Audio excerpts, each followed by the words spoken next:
Welcome to Tenor Tech, where I solve the problems you didn't even know you had. You start by logging into the Neet portal using your application number and password.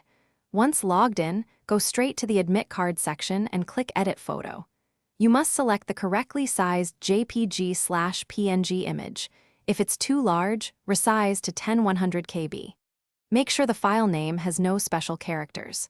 Pause and confirm your registered details match the application. If they don't, you need to correct them before uploading the photo to avoid mismatch rejections. You'll see a preview after choosing the file. Use the crop handles to center your face and maintain about 70% face occupancy for clarity. Once done, adjust brightness or contrast if the portal allows, because a washed-out or dark image may be rejected. Then hit Save, but do not navigate away immediately.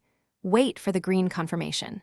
If the portal shows an error, check file size and format before retrying to avoid multiple failed attempts. You must download the updated Admit Card and inspect the photo placement carefully. Make sure it isn't cropped, pixelated, or misaligned. Once satisfied, print a test copy to confirm how the photo appears on paper, because printing can reveal issues unseen on screen. If the portal later rejects the image, note any error message and contact the Neet helpline with your application number immediately. They often allow re-upload windows. Keep screenshots and timestamps. Thanks for watching. Subscribe to keep your life in tune.